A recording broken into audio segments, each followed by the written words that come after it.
Okay, I won't keep people waiting. We'll get started.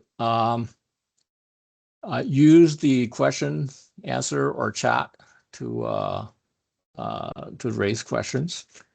And this session will be recorded for those people that missed the presentation. So just be aware that we are recorded. If you this is an interactive session, so if you use the chat or Q&A tool, I'll try to open it so that to raise questions, I'll address them as needed, either during the meeting or at the end of it. So what I'm showing today is an update to Teapplix that move us towards the direction of less and less of user interface and more agentic automation, where AI powered agents will replace you clicking on the product user interface and hopefully automate many of the steps that you go through every day to run your shipping business. So I'm going to start out from the simpler end and go through different type of scenarios of things and functionalities that we could automate. The first thing is regarding how this is turned on and how we envision this feature is provisioned. So there are two ways to use the system. One is for people who just want to learn and use the feature themselves, you could turn on the license called ActionShip AI Agents. We haven't fully announced pricing yet, but we anticipate it will be like, depends on the order volume, depends on your pricing level. It will be somewhere around the $25 a month extra to maybe $100 a month extra, based on whether you're a large volume shipper or medium or small, based on our pricing is tiered. So that's one mode. And this is for people that want to drive the functionality yourself, build agents yourself, change, workflows. So it's best fit for that.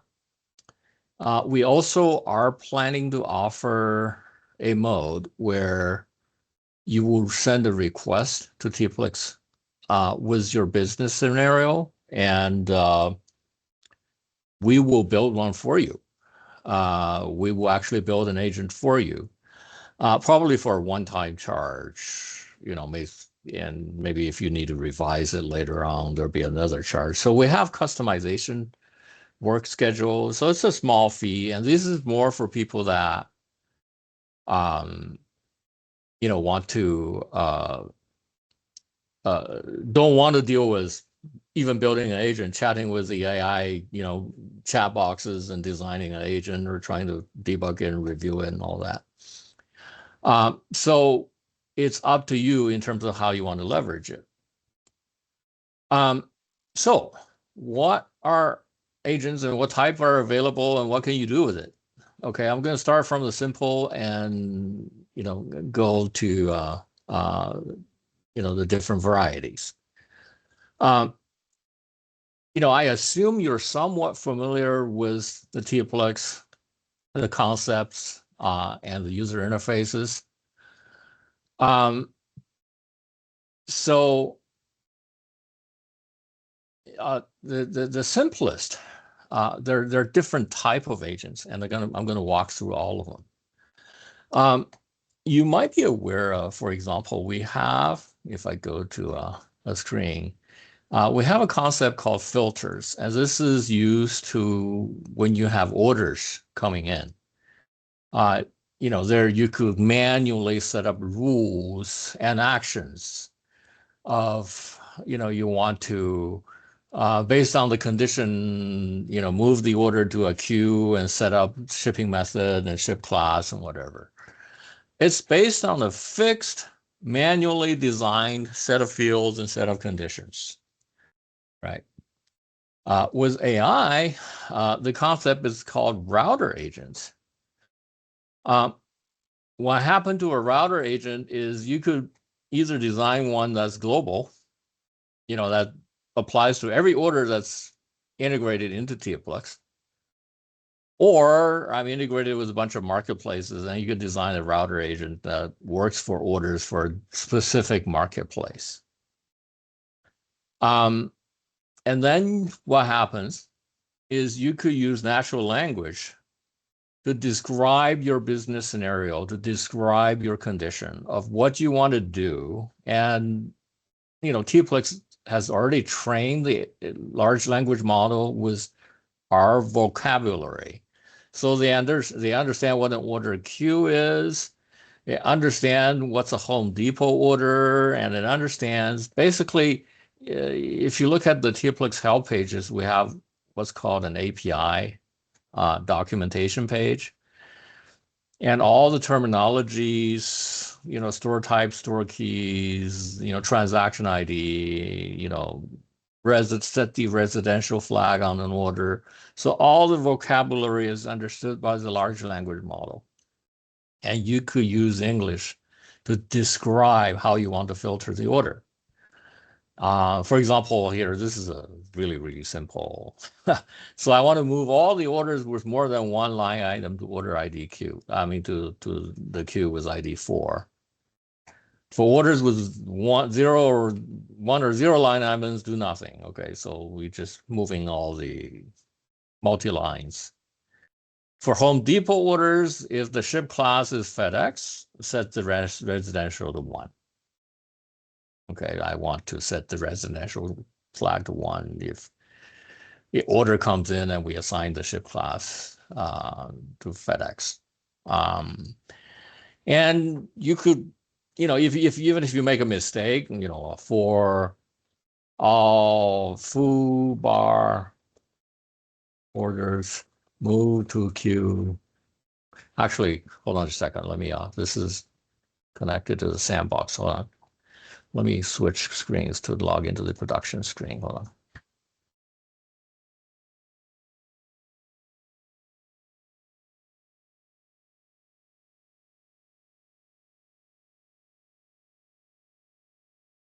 Let me relog in.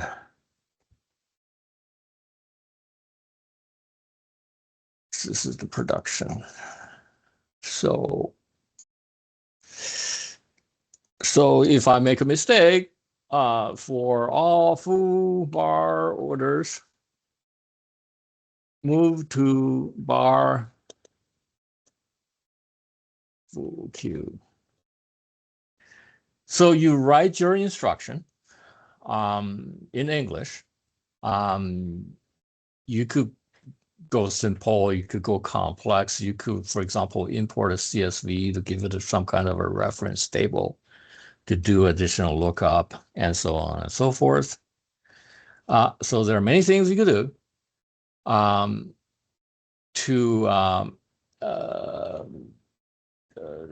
to instruct Teapplix, the agent, what to do. The end result is we want to route it. We want to move to a queue. We want to set some parameters like the warehouse, the queue ID, the shipping class, and so on and so forth. So you save the instruction. If it's fuzzy and not precise, or it doesn't match, for example, it doesn't know probably what foo bar is. Our trained, we were hooked through API with the large language model, and we've trained it to, verify, what's there and what's not there. So foo bar is not a standard Teapplix store type. The valid type is Amazon, blah, blah, blah, blah, blah, not recognized. But Home Depot is, for example. So it will give you suggestions and challenge you and stuff like that.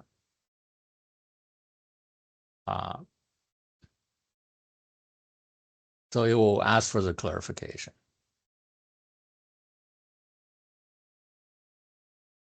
So it will say, Bafu is not a queue in your account, right? The available queues are these. It found all the queues. And also foobar is not a recognized name. So you just say, okay, ignore this. This is a made up example, but when you experiment with it, it's okay to experiment with it because it will help you clarify what you write. Ignore this rule. Actually, I'm going to say remove this rule.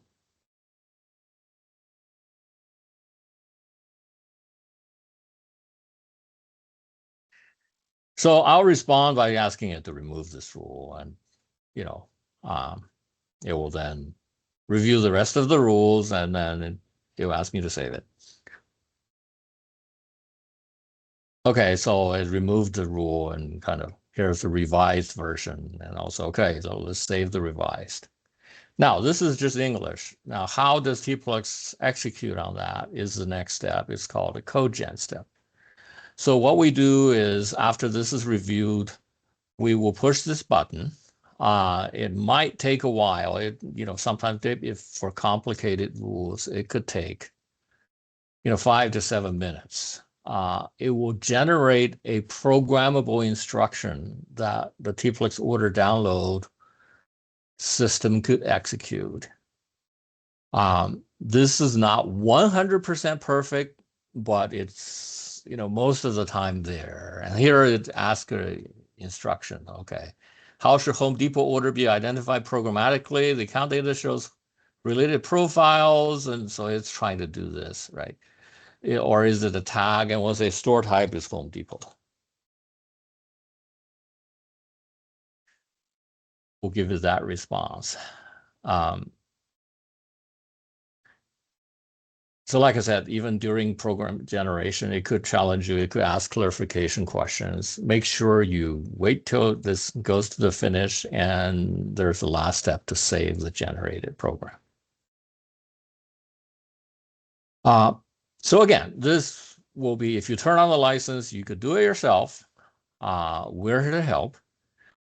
Or if you say, I don't want to bother with this, I'll, contact support and ask you to do this. And we will do this for a one-time fee. So you'll see it, it will count the order. It's already understand all the Teapplix APIs, all the operations. So it knows the force queue is custom queue and it will just move. If the items is more than one, if it's Home Depot and the ship class is FedEx, it will update the order and set the residential flag to 1. And then I'll just save the program. Now, once I save it, every order download in Teapplix will go through this rule and execute it. This is the global router. You could, of course, say, I only want to route for, these are integrations. I only want to route for Chewy Marketplace. I'll write something special about Chewy. And I'm going to do something else when Chewy orders comes in. So this is your simplest form of, it's called a router agent. It helps you route, your orders and set some additional parameters. The instruction could be simple. It could be complicated. It could refer to external references, CSV files that you upload as lookup tables and all of that. Now, what other form of agents are available? So a second important type of agent, I will bring you to, you're probably all familiar with the concept of Teapplix of queues, and I have a lot in my demo account. But now we have types for queues, and one type is called agent queues. So what this does is, I have one here. I have several here. Andrew, this 12 agent. I'll show you the capabilities of this, what instructions are available. What this means is when you place order into this, it's not designed for a human to go in there and look and click and process it. is designed for this agent to run automatically whatever things you said you told it to do. It will most likely run the rules in as you set up. Maybe print the labels, maybe submit it to 3PLs, maybe do something else, distribute it to other queues, and so on and so forth. So you could create an agent queue and write a very large, complicated instruction. So I will show you. So for example, where is this? I have this agent queue that has already generated, but I'll show you what kind of capabilities are there. Okay, this is actually a realistic example from a customer that's kindly enough to share this with us. So we have a 9-step process to process all the orders in the queue, and we'll kind of go over that. Okay. So run the numbered conditions in the sequence and move the order to the queue. So the way they designed is this is their shipping manager distributing the orders. Once an order is moved, no further rules apply to it. Rules only apply to orders in the current queue. To ensure your fetched item location shipping program, call it with the detail level. Any order that you cannot process due to order, you will tag with agent error so that we know, okay, this thing failed and we're going to look into it. So what can be the rules? So order from Shopify, move to Q31. This actually doesn't even match this account. This is lifted from a customer's setup. So we're going to validate address. If the address validation status is validate not changed and not validate change, the address is invalid. And if it's invalid, move to Q9. So we want to know the address is good. So we're going to validate the address. If the order has exactly one line item and that item's location is ASSY, I don't know what this means, but Q45 is for the special, item location. Order has exactly one line and the item's location at MCF, move to Q20. That's another specialized rule. If the shipping address is Puerto Rico, Hawaii, Alaska, move to Q11. Okay, so we're worried about these in a special queue. If the order's ship class has expedited, second day, next day, or one day, move to Q43. Now, orders with multiple line items or item quantities greater than one move to Q17. So we have yet another rule and yet another special queue for that. Now come the rate shop rules. And this, I am not sure if every one of you have utilized rate shop. And this is expanding rate shop to beyond what Teapplix rate shop could normally do. And to do that, I'm first going to give you a refresher on what rate shop is. So I'm going to open a new tab. So as you understand, in Teapplix, we have a special ship method called rate shop. And in it, I could add, for example, here I want to compare ground advantage and priority mail. That doesn't make sense, but like UPS ground or something like that. So a single rate quote could pick me a cheaper method. So that's rate shop, but it has many limitations. And this carefully designed to expand beyond that and, expand the rate shop capability. Okay. So, this customer used remember wait to assign rate shop methods to orders already. So the order in the queue already have an assigned rate shop method. But this customer has 3 different UPS accounts. Okay. So he linked it to master default and UPS next day and UPS one rate. There are 3 different profiles that has 3 different UPS accounts linked. And believe it or not, it depends on the parameters. It's cheaper on one account, for some orders and cheaper on the other account for some other orders based on the size. So the gist of these 2 rules to run rate shop, okay, and after that, make a decision and move the order based on the winning method and the winning profile. Okay, so here's what it says. If the order has a rate shop method, that will run rate shop 3 times using the order assigned rate shop methods with the 3 different profiles. choose the cheapest result, then apply these rules in order. First match wins. Okay. If USPS 1, of course, it doesn't matter which profile, we'll just move it to 38 because USPS 1. Else, if the cheapest result came from UPS next day, we're going to move to Q46. That's probably that UPS account. If the cheapest result came from UPS 1 rate, move to 37. If it came from master default, then move to 39. So it depends on which UPS, when, move it. Okay.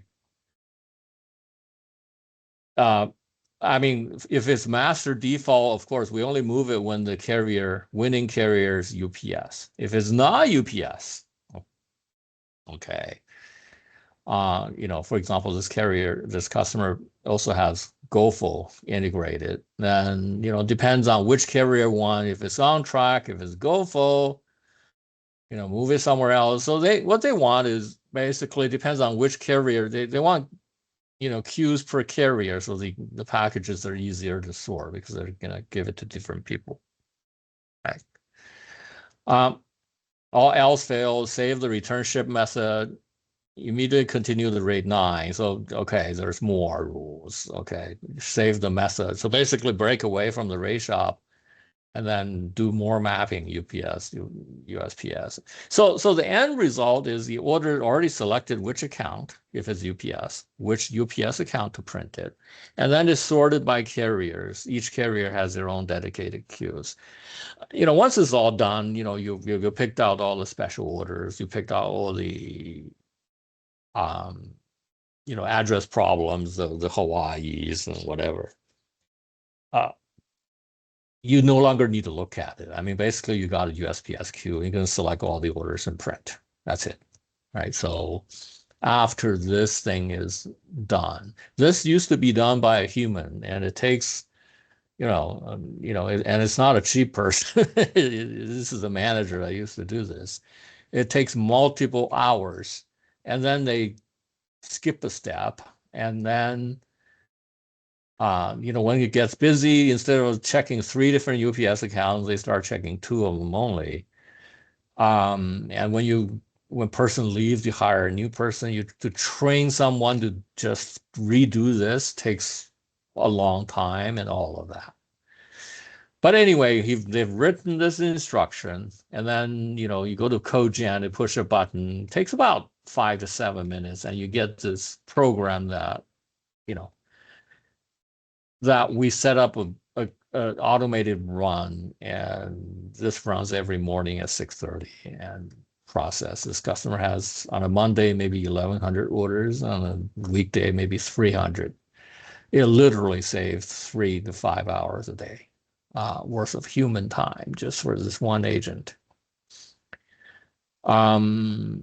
It kind of give you kind of a flavor of what a queue agent could do. Basically, the way Teapplix is designed moving forward on the AI is we're trying to gradually say, hey, don't worry about the user interface.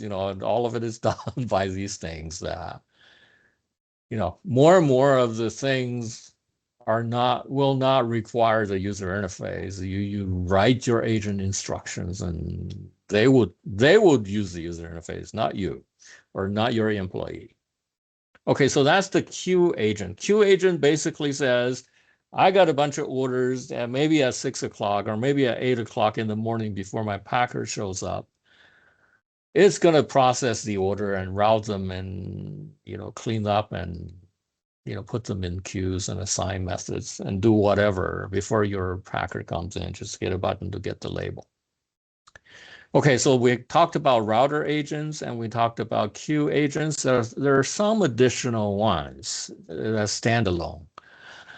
And I'll give you an example. So what are they? So I'm going to give you some examples. So analytics, we call it report agents. Use reporting API and other API, analyze orders and inventory, generate reports and observations, and eventually output a CSV. So there are ways to set up, and it will eventually run at a periodic time, give you the output you format. I could email you automatically.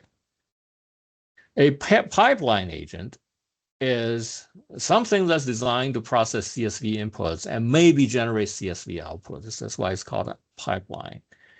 And this is a powerful way to build integration. I'll give you an example, just a very simple example. A tracking agent. This is still under development and testing. What is a tracking agent? So, for example, you have orders that you want to know, it better gets delivered back to your customer. It better gets mark shipped correctly on the marketplace. There better be no problems with it, right? And of course, we have fixed reports and other UI for you to click. But the tracking agent is designed to do those things for you and let you know when something goes wrong, right? Or take action when something goes wrong. So that's what the tracking agent is. It's sit there to babysit the order and, query the marketplace, query the carrier to make sure there's nothing wrong happens to an order. So you could create those and write instructions of what you want done and what happens, if something goes wrong and stuff. So let me give an example of a pipeline agent. And before that, let me bring up a file. So this is also a realistic example of a customer case where, what happens when an order is canceled on eBay. It's not very nice, and you have to kind of look. So this customer has a team, right, that's watching different marketplaces, and they've got their order comes in, and their support team is doing the communication, and eventually they decide, okay, every day by 8 o'clock, and because they're support people, the boss doesn't really want them to go really cancel the order, but they're produced spreadsheet of all the transaction IDs and the reason of the cancel. I'll just say, okay, drop it in a Dropbox folder or something. Every morning, 8 o'clock, make sure that file's ready. So they have, probably offshore support team. So all the orders gets reviewed and produce this file. It used to be somebody else that has permission will manually do this. Take all these orders and mark it. Okay. So here's what a pipeline agent comes in. So we'll write a pipeline agent that says the pipeline receives one or more CSV files following the above format, and we upload it. There's a way to upload the CSV. So you could upload the CSV, and it will just put this in here as a sample. Right. The pipeline receives one more CSV file following the above format. Skip the first line, it says. So the first line is this. Skip the first line. For each remaining line, treat the value of the Teapplix transaction ID followed by a cancel reason. Okay. So instead of canceling the order, I won't bother you to read the rest of this. It basically says move it to a cancel queue and put a memo in the private memo. It says, this is the current date and time. The order is canceled by the TP agent. It really isn't canceled, okay? The boss is pretty careful. You put it in the queue, you mark it, the agent canceled it, the timestamp is when you did it, and the reason is, put the reason afterwards and all that. Right. And they'll probably, somebody with higher up, permissions may eventually go on the marketplace and, finally allowed to cancel the order. But this is the instruction they want, and they want every day to run this. They want to watch a Dropbox folder. So how does that work? So we design the agent and we run it, we generate the program. How does that work? So this is the next concept. So Teapplix now has, and this is under beta, a desktop equivalent. So I'm going to log in. So this is a desktop app.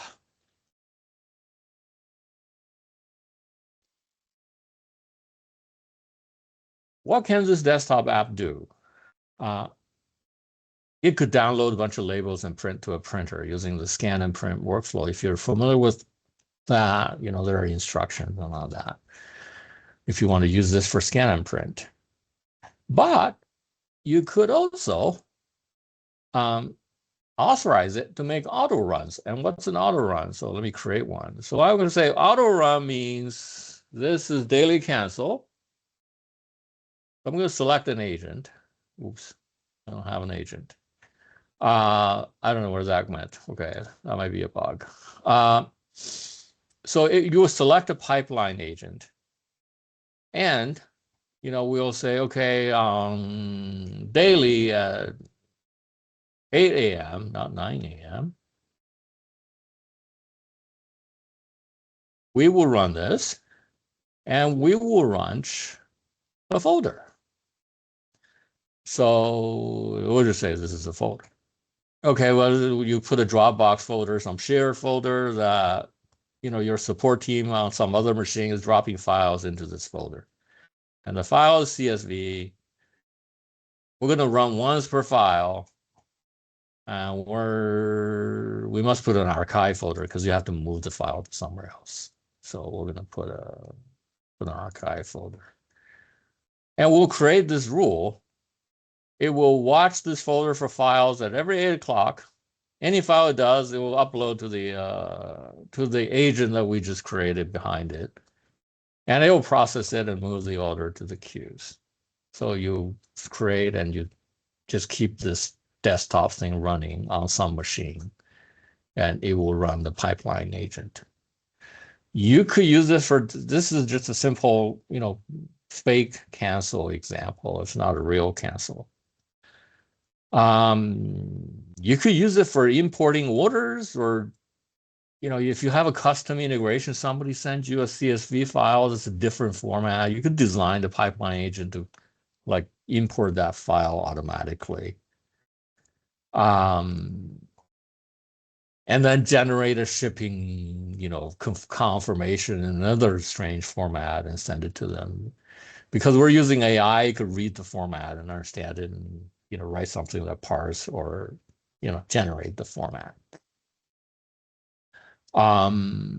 We also have report agents that you could say, oh, I want to, kind of give you kind of a flavor of what's achievable. So I want to, divide my market by US market and Canadian market.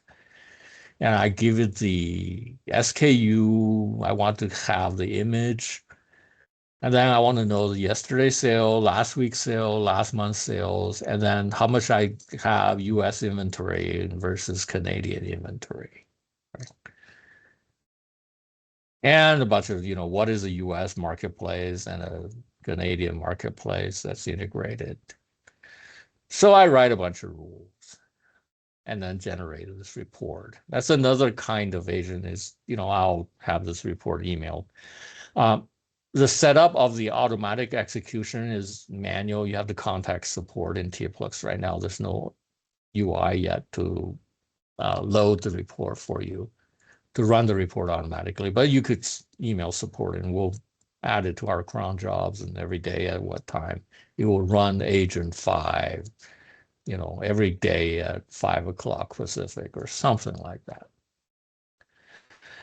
So those are the capabilities of what we have at this point. This is a very interactive process. One thing I want you to look at is pay attention to our API help pages. I know you are not a programmer. It used to be the API is only used by programmers. So this section, our REST API, but everything that all the terminology, all the capabilities, all the names, like what's a carrier, what's a tracking number written this way, and what's a ship date written this way, what's an estimated delivery. We've trained the large language model to understand our API. So if you say something in this list, it knows what it is, okay? All the capabilities in this API are capabilities you could ask in your natural language instructions of either read or write or do things. Okay. Again, this is a very, very interactive process. And we're rapidly expanding the capabilities of what we can do and want to do with the AI agents to automate the things. So please experiment with this and then send us questions of what you want to do. Or, if you find out you're writing something and maybe you're missing a tool or you're missing something you wanted to do, let us know, because like I said, it's a super interactive process. And the earliest list of customers influenced what this list is in terms of what they think they want to use AI to automate.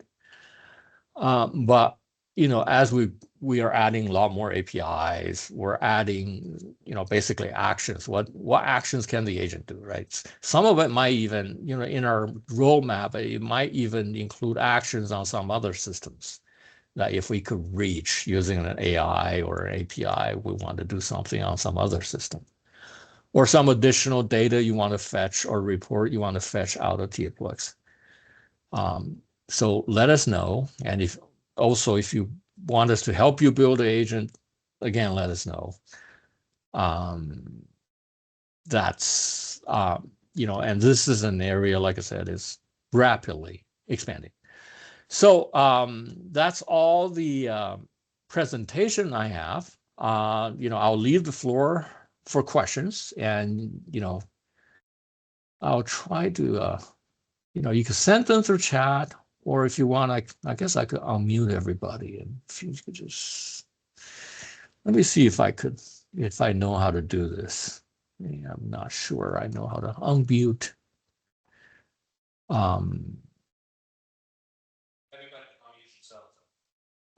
I hear something. I think you could just unmute yourself and ask me if you have questions.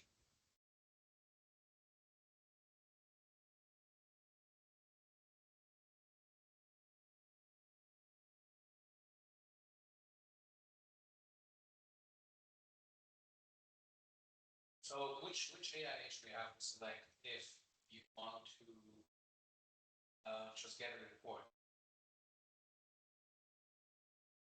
Okay, if I just want to get a report, I missed the first part of the sentence. If I just want to get a report. Which AI do I need to use? So I see there's you don't need to use, so